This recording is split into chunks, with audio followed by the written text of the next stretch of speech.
and we're rolling, rolling on the river.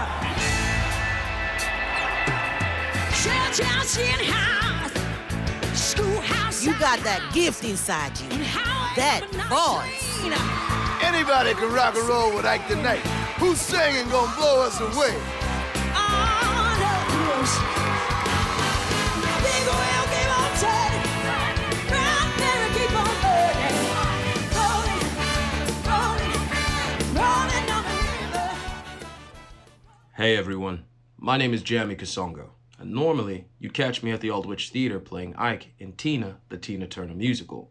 But these aren't normal times, and right now, I'm currently social distancing all the way in my home in Sacramento, California.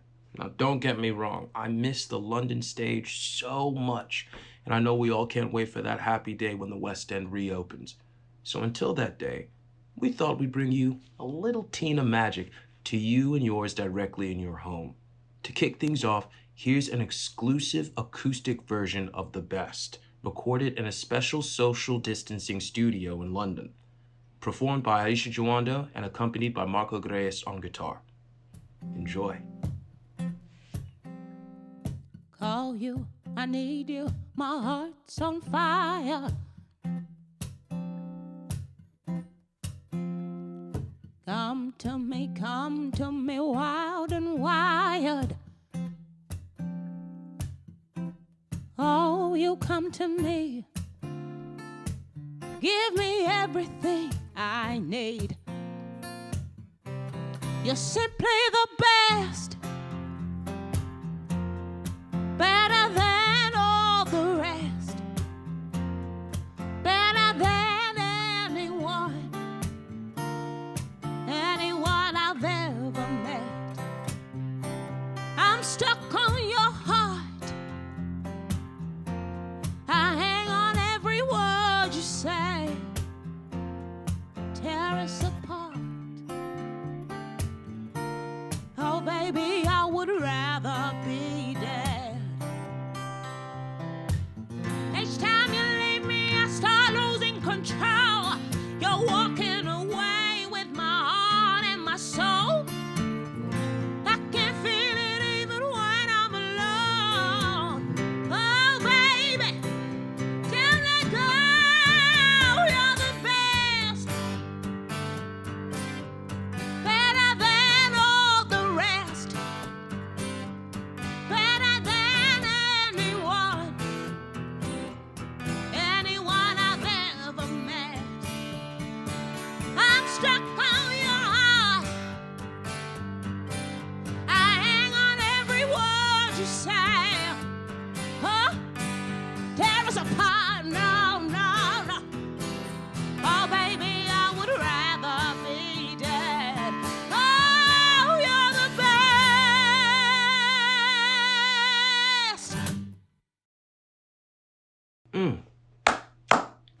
Hey! I mean, fantastic performance, guys. Now, since premiering back in London in 2018, Tina the Tina Turner musical has opened on Broadway, in Germany, and the Netherlands to over 1 million people at over 1,000 sold-out shows. Let's take it back, way back to the incredible beginnings of this journey when director Philip Deloyd flew to Switzerland to meet the living legend herself, Tina Turner.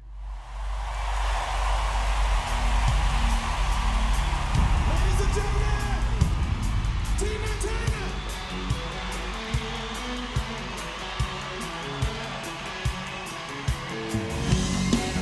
I was thinking about walking the other night. We were out on the back road.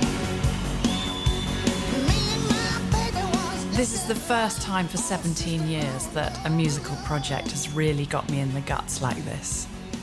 I'm irresistibly drawn to stories of women's struggles, overcoming insuperable odds, and this has got to be surely one of the greatest of those stories of the 20th century. This is a story about a woman's journey to freedom, and I think that all of us working on it feel like little guardian angels of her legacy.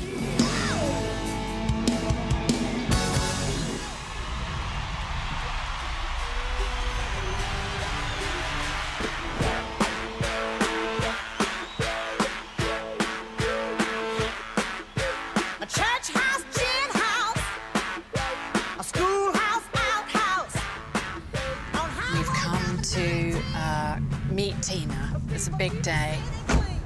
We want to really find out from her everything we can about how the hell we're going to tell this story about her massive life in 2 hours.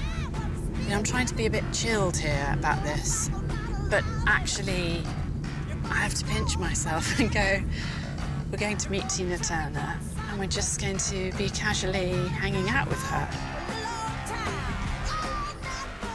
So one of the things I want to try and get in this production is the naturalness, the spontaneity, the energy, the free spirit. I mean, how do I do that?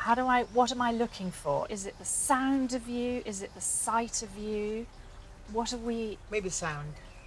There's always been an emotion in my singing because it reached back to the life of what life you were living. When I would sing on stage, I was actually crying about a moment, and the song happened to fit. Sometimes that was tears on stage, and they knew that it wasn't Hollywood. It was real. You must remember in the early days, Ike Turner was the star, and I was the Cinderella, and there was nothing given to Tina. She was really the slave girl, really and truly. Did you ever feel in fear of your life? Oh, there were many times where I got really knocked out. Sometimes I have stood on stage and had pain that you cannot imagine. Black eye, swollen nose, but you go through it. You have to plow through it. You have to suffer with it. You have to sweat with it. Where did that come from? That comes from having to do. That's something I've got to tell all my acting company, that we have to follow that, because there's no night off for Tina, because there's no understudy, is there? No. That's one of the things. No, and we weren't canceling shows because we needed the money.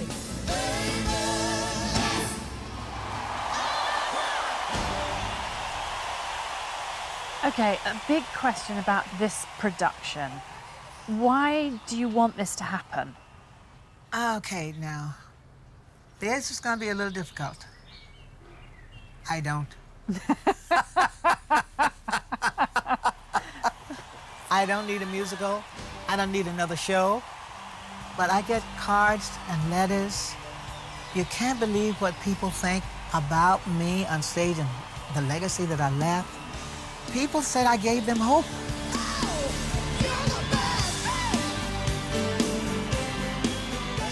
You know, it means and meant so much to people, I have to pass it on. What do I hope for? Success! I really want it to be a success.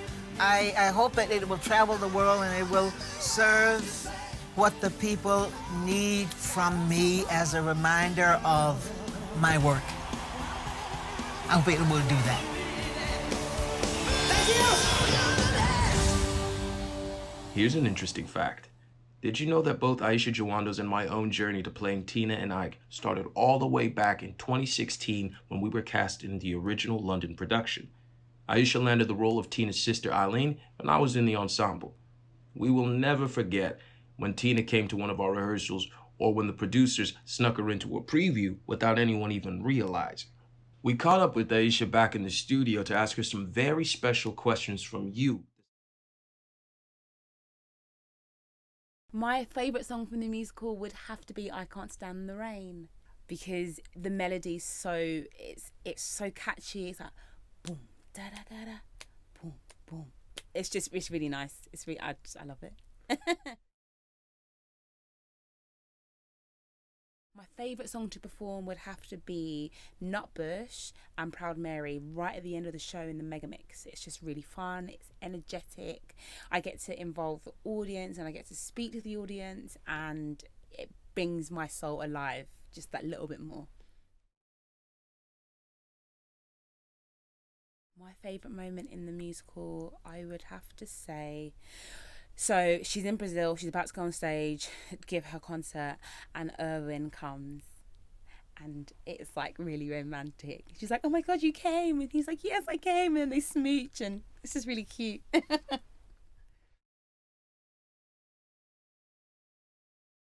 best part of starring in a show, I would have to say I'm living part of my dream. That's amazing thing. It's starring, could have been any show, but with this show especially, I didn't think I needed it, and I think I needed the show. So I think that's the best part of it, discovering something new that you didn't think you needed. I needed it because I needed to be pushed out of my comfort zone. I was very comfortable doing what I was doing, and this show has really dragged everything out of me to the surface.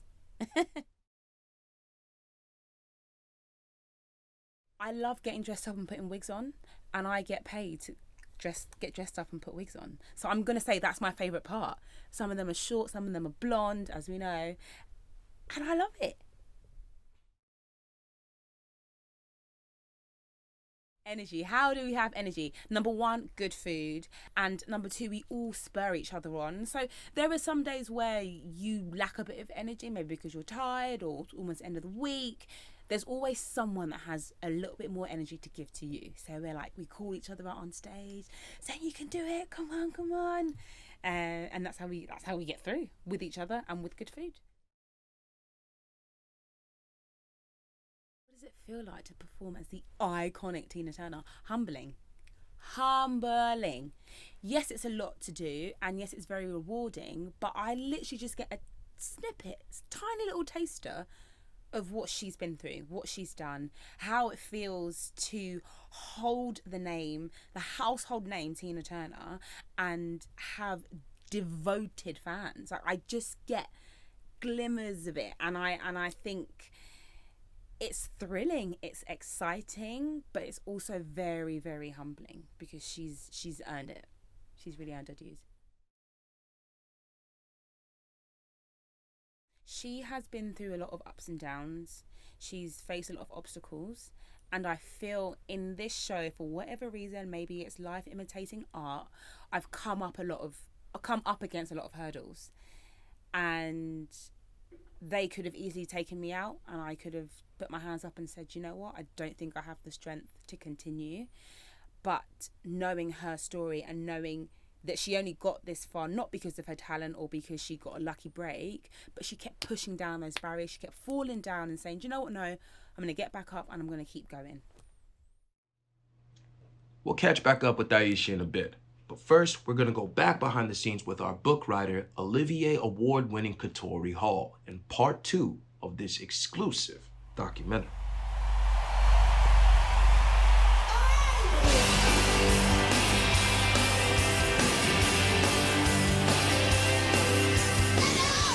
Everybody in the world knows the Tina Turner, the big hair, the legs, this magnificent rock super goddess on the stages of Brazil.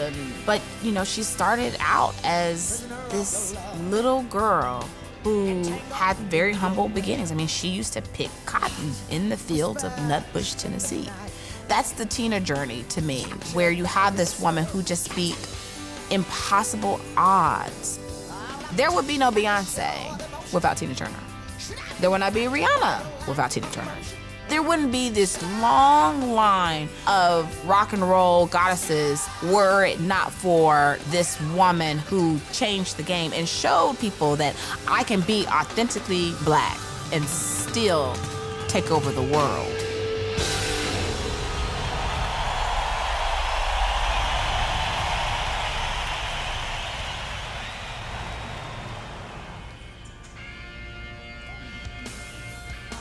So my name is Katori Hall. I am a playwright, and I am the book writer for the Tina Turner musical, Tina, the musical. Being from the same soil as Tina Turner, I had this immediate connection, and I felt like it was my responsibility as a black woman from the South to lay my hands upon that tale. I was just like, I am the only person who can tell this story. Ain't nobody getting this job but me. My mama is the ultimate Tina Turner fan. Well, I always liked Tina because I thought she was so sexy. My mama loves Tina Turner so much that my eldest sister is named Tina. So if you get a chance to meet Tina Turner, what would you say to her? I would like to tell her thank you. Thank you for being yourself. And thank you for helping other women to find themselves. And then I asked her, would you autograph my picture?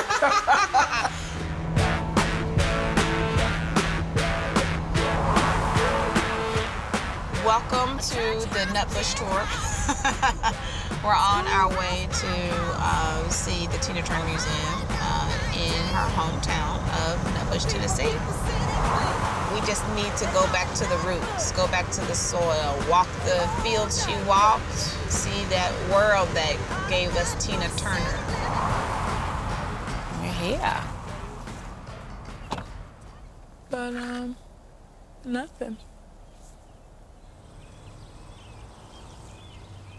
Wow. This is the center of town, and yet there's no town.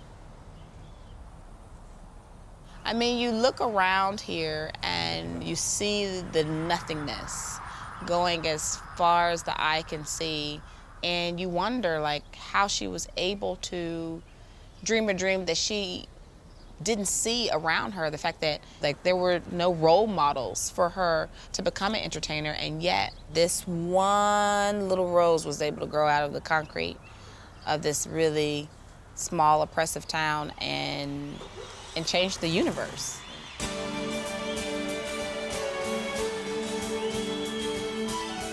To me, Tina the musical and Tina's journey is about dreaming the impossible dream. Being in the South, you know, we have had to struggle with the legacy of racism and the legacy of many multiple oppressions.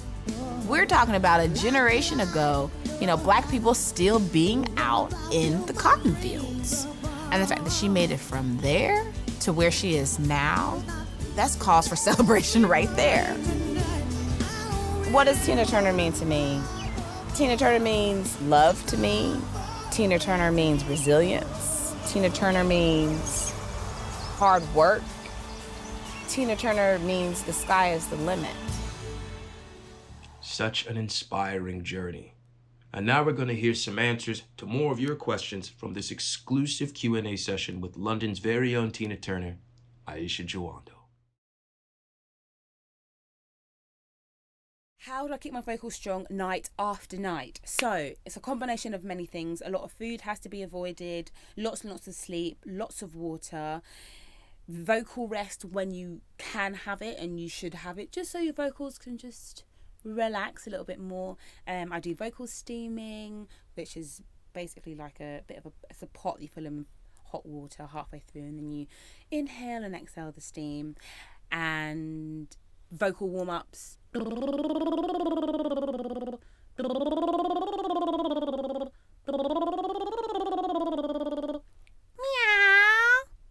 Meow.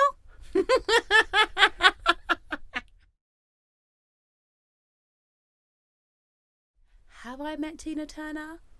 Yes, I have. She's amazing. She's the only way I can describe her, apart from being iconic, she's like your favourite auntie who would say yes when your parents say no. And she'd be like, yeah, wear the lipstick, wear the heels, go out. I'll let you in through the back door. Don't tell anyone. She's just got that really lovely, warm energy and aura about her. How did Tina's story affect me? It really makes you think.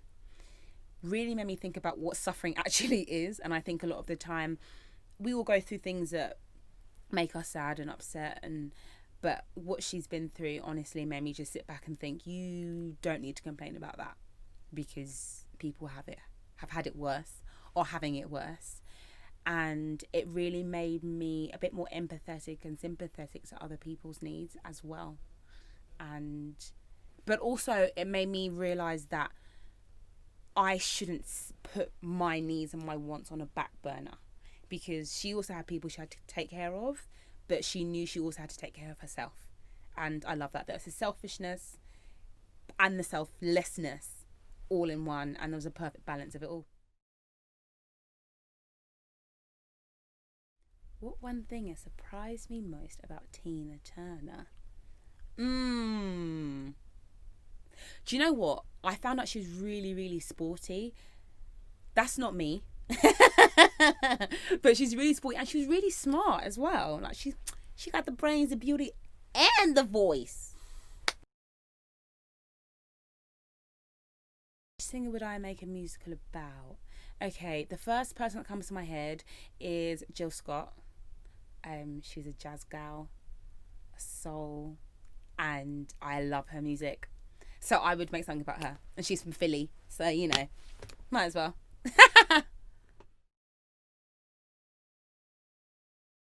I've been in predominantly black shows, and I haven't really had to assimilate to any kind of surroundings.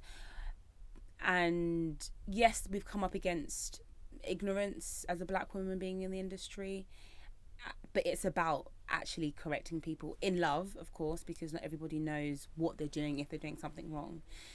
But I would say that there is still a long way for black people, black women in this industry to go, whether it's on stage, behind the camera, writing the scripts, just getting black women's voices out there. There's a long way to go, but what has also been very beautiful to see and beautiful to be part of. Okay, this is called the Sally Walker, and it's used in Proud Mary right at the beginning when she's having a little sultry conversation to the audience. It goes like this: 1 and 2 and 3 and 4 and 5 and 6 and 7 and 8. Thank you so much, Aisha, for answering all those questions. And now for the moment I've been waiting for. It's time to head back to our special socially distanced studio where you'll hear our wonderful cast of musicians perform We Don't Need Another Hero, recorded live in lockdown just for you.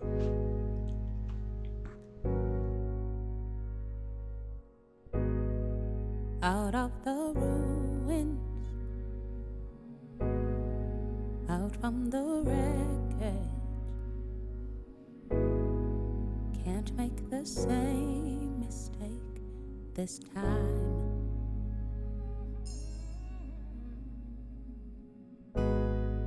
We are the children, the last generation. We are the ones they left behind.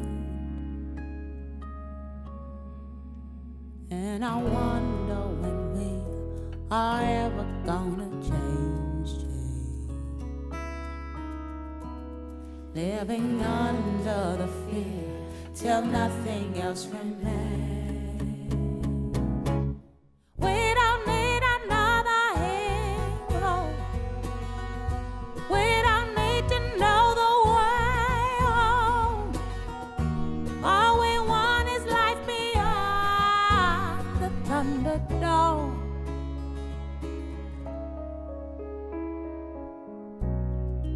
Looking for something we can rely on. There's got to be something better out there.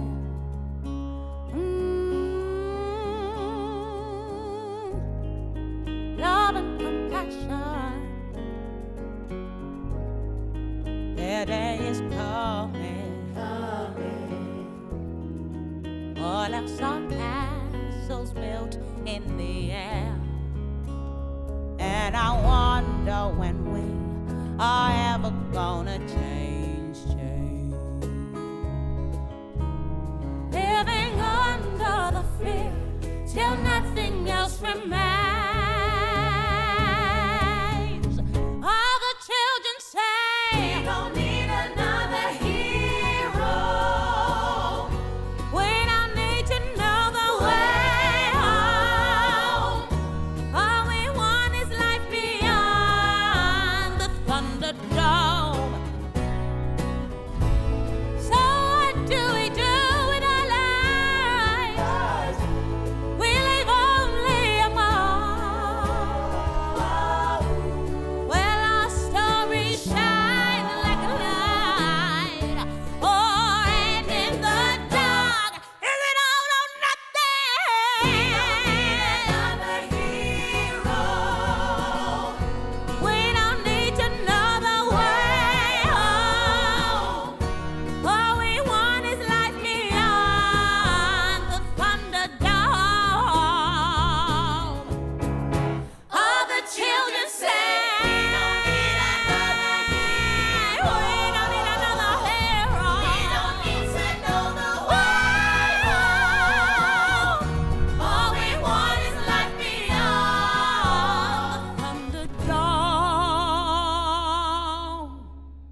don't need another hero. I could do that all day long. Aisha Jawanda, they're performing Hero. And you know what? We have a lot of heroes to thank. On behalf of everyone from Tina, the Tina Turner Musical, a very humble thank you to all of our doctors, nurses, carers, and key workers out there. And last but surely not least, a big, massive thank you to you, our audience. We love you, and we cannot wait to welcome you back when the lights come back on at the Aldwych Theater. Stay blessed, stay safe, and take care. We look forward to seeing you back on London's West End very, very soon. I'll see you there. Peace.